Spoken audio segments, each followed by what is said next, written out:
This week, Ginny Buckley with a special report from the launch of the all-new BMW 3 Series. Plus, Chris Goffey takes the new Suzuki Vitara through its paces on Motor Week. Just imagine for a moment that Ian Fleming is sitting down to write the latest James Bond novel, and he thinks that for a bit of a laugh, he'll have James running away from the action. And instead of ordering martinis, shaken not stirred, he'll order one of those. It just wouldn't work, would it? It would be completely out of character and people wouldn't buy the book. And that's the same reason why the BMW 3 Series has evolved gracefully rather than dramatically. Cheers. Many might have thought that this, the previous 3 Series that has been so popular over the past 7 years, would, under the design leadership of the extrovert, charismatic American Chris Bangle, be transformed into the automotive equivalent of the Starship Enterprise.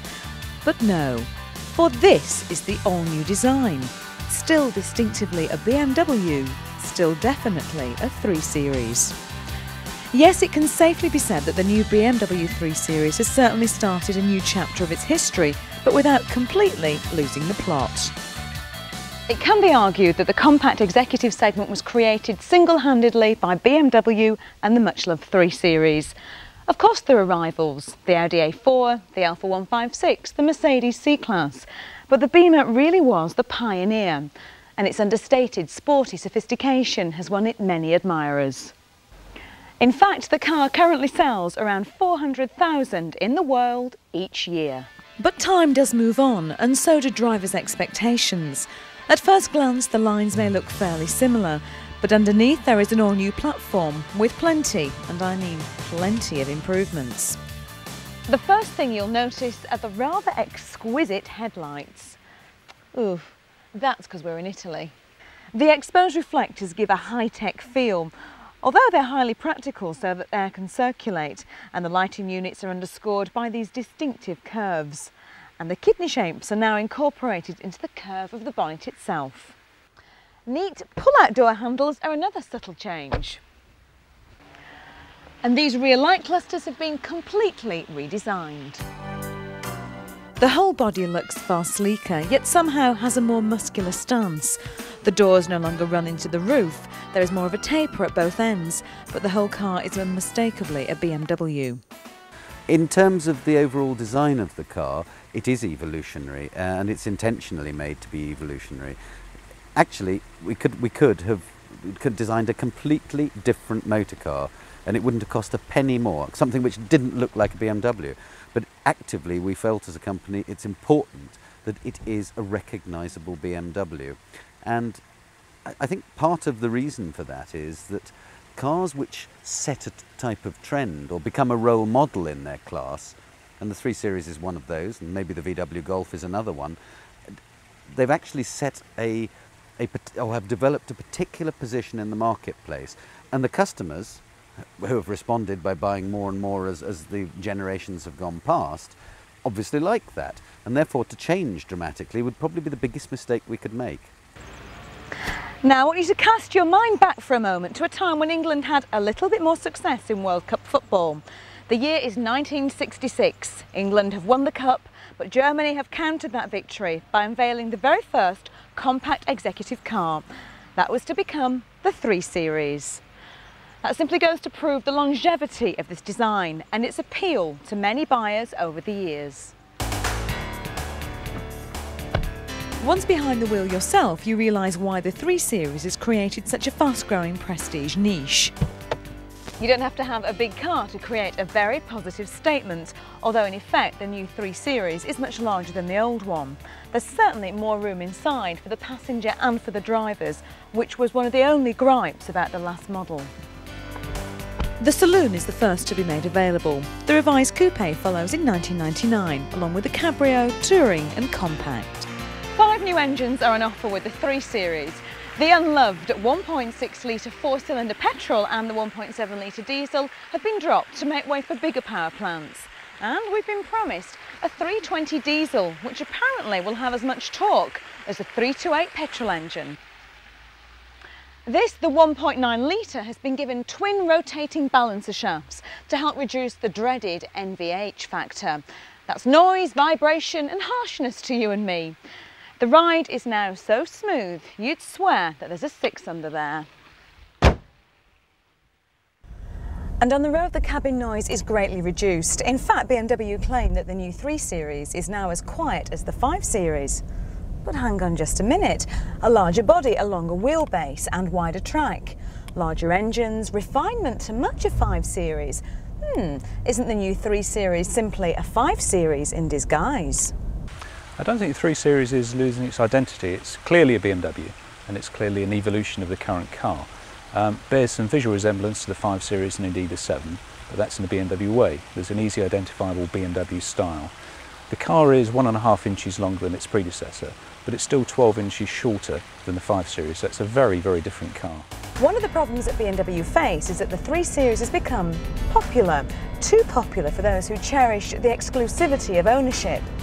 So now you're offered even more customisation so you can make your new 3 Series as individual as you are. There are 4 trim levels: black plastic, polished black aluminium, wood and matte chrome titanium.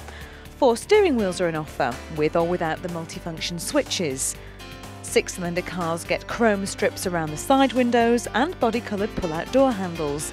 And the new 328 has chrome edges to the grille bars. In fact, it would be easier to win the lottery than to have to endure the shame of finding the 3 Series with exactly the same trim in the car park next to you. BMW tell us that safety has been well upgraded. ABS and ASC&T traction systems are more refined and side airbags are now available for the first time on a 3 Series. In fact, if you decide to order the rear side airbags, your new 3 Series will come complete with 8 airbags, including the new ITS head bag, which bursts out of here to protect your head should you need it. The 3 Series also offers CBC. Now this stands for cornering brake control. It adjusts the brake pressure individually if the car begins to oversteer. You're simply cosseted by technology like this all around you, and with Bavarian build quality and certain low depreciation levels, you can almost hear the noise of thousands of company car drivers ticking this as their first choice for next year's model. 3 Series is priced very competitively. We always compete in terms of value. To do that properly, you have to look very carefully at the specification level and not just the price. And also things like the running costs. The current car, in terms of servicing, costs something like 40% less than the current model, and is cheaper to service than any of its competitors in the quality class. So if you look at the whole ownership experience, the car does represent very, very good value. So what about the new dash? More German, Teutonic, all-black depression? No, the colour is broken up by a dashboard that now comes in 3 colours, and it's been totally redesigned. The new 3 Series dash is wide, wider than even the 5 Series, and it seems to flow into the door panels. Don't be deceived by what you think are similar looks. Nothing has been carried over except the sump plug. I mean, literally, it is an all-new motor car. Even the engines have been changed. They're still related to the engines which were in before, but they've been refined to provide better torque, better fuel consumption, better emissions. As you saw, the interior is entirely new. Every single panel of the body is different, and I think if you actually drove up and looked at the old or the outgoing model against the new one, you'd see it quite suddenly. Another point I'd make is that BMW design is always quite subtle, and therefore when you first see something, sometimes it's quite difficult to see what exactly are the differences. But the subtlety is something which over a period of time you begin to appreciate. Well, after driving the new 3 Series, we reckon BMW are onto another winner. They've carefully improved every aspect of this car, bringing it nearer to that automotive nirvana of motoring perfection. My only other worry is that the gap between the 3 and the 5 Series is getting smaller. With so many BMW owners going for a debadged option, it's soon going to be very difficult indeed to decide exactly which BMW has overtaken you on the motorway. After the break on Motor Week, 4-wheel fun with Chris Goffey and the new Suzuki Vitara. Plus, it's getting a little long in the tooth, but is it still a bargain executive motor? The Vauxhall Omega under the spotlight after the break.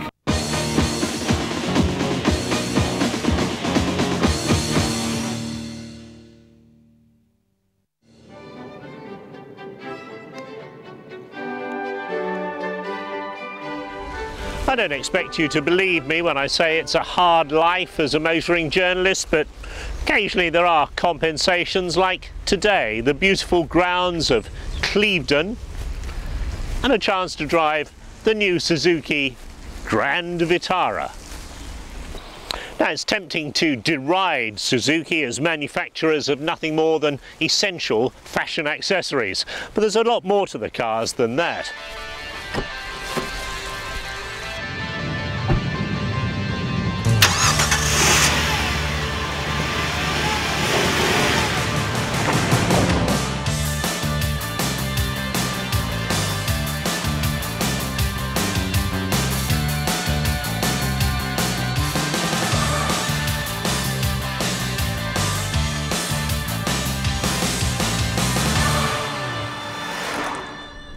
You tend to think of Suzuki as a relative newcomer to the 4x4 market, but in fact they've been making vehicles like this for over 30 years now.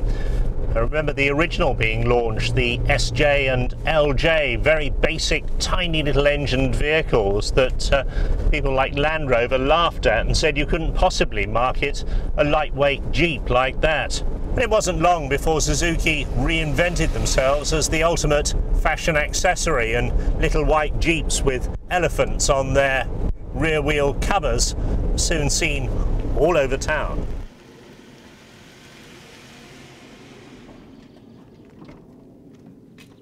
Not much mystery about the new Grand Vitara though. Looks very much the mixture as before, but in fact it's a brand new body, a new chassis, new suspensions and a new engine, and the package altogether works extremely well.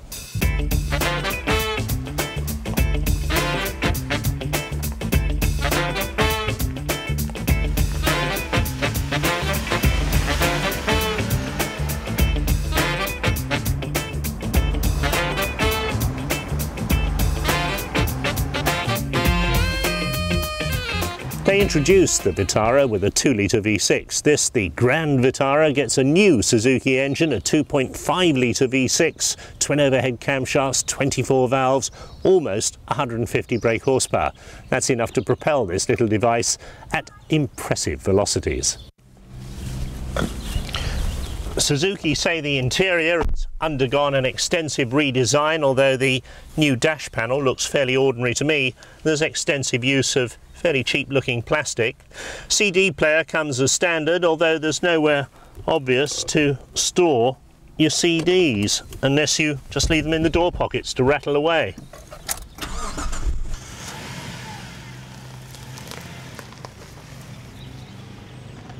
A few years ago, the insurance industry decided that GTIs weren't worth the risk, and the insurance premiums went sky high. As a result, lots of people switched to these little 4x4s. Well, with this 142 brake horsepower engine, it's more like a four-wheel drive GTI than anything else I've driven lately. Like all 4x4 manufacturers, Suzuki are fiercely proud of their prowess cross-country, so like every new 4x4 launch, they've laid on a cross-country circuit.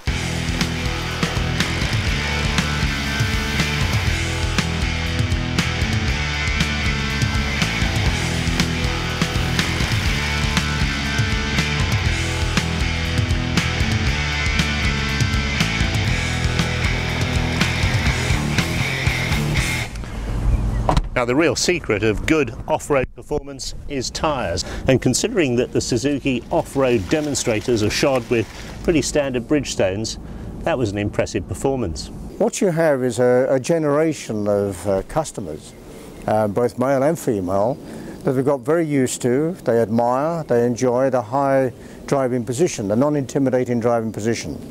And one other key factor that we started to promote in the early 80s was total mobility. With the demise, unfortunate demise, of public transport generally in the UK, people, particularly in rural areas, have a comfort factor that they have total mobility 12 months of the year. And that is a big bonus point, and it's something that we've majored on. You don't need to have a rugged 4x4, but you need the comfort that if you do need it, it will go anywhere. New body shell, not that different. New chassis and suspension, not that much softer. Very nice little 2.5-litre V6. All you can really say is that Europe's best-selling 4x4 just got better. Now, Vauxhall have really beaten off the competition in the mass-market executive car sector.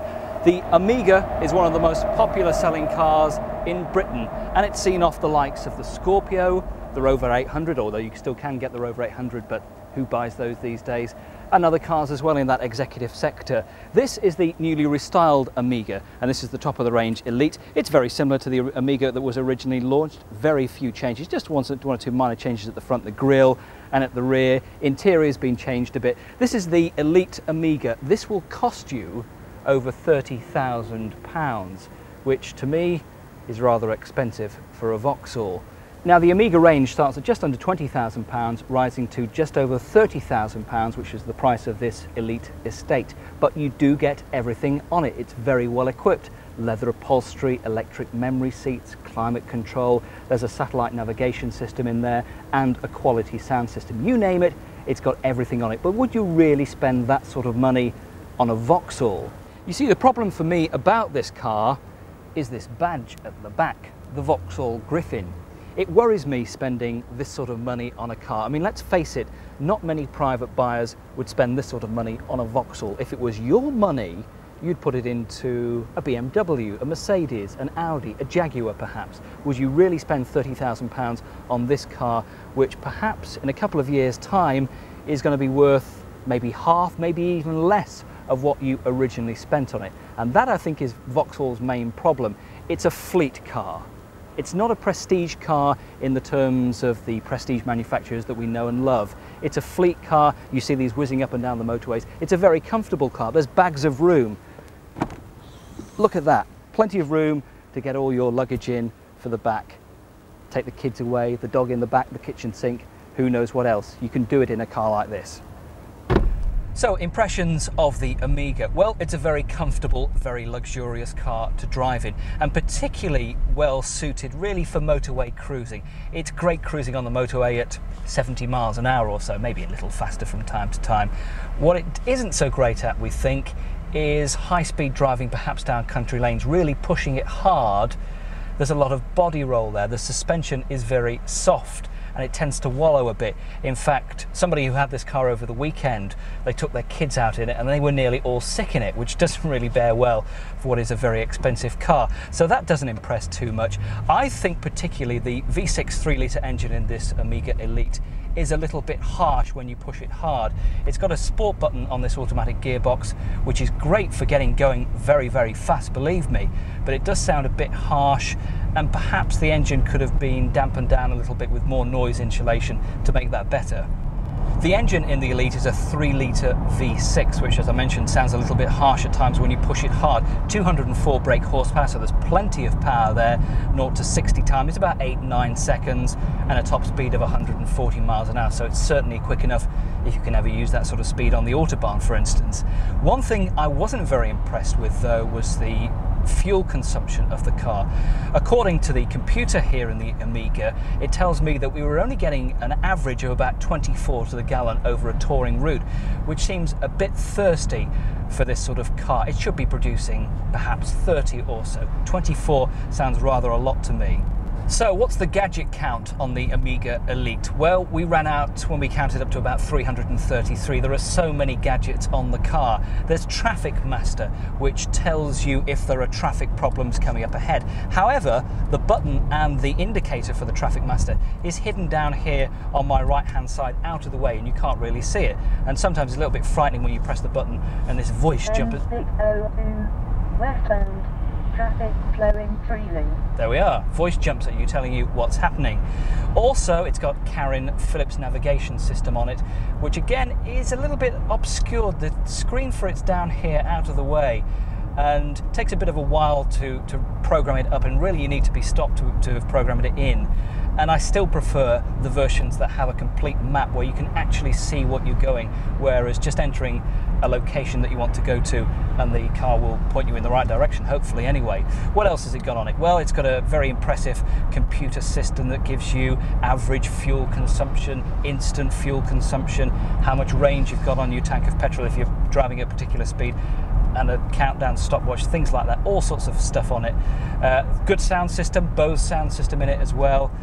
Very, very gadget-laden car, plenty to go at. So my final impressions of the Vauxhall Omega, the elite version that we've had on test. It's a very good, it's a very competent car. It has some concerns though, particularly about the driving position, and a lot of owners of Omegas have complained that the front seats lack support and are not very comfortable, and there are some concerns over that. Also, the cost of a car like this, £30,000 plus.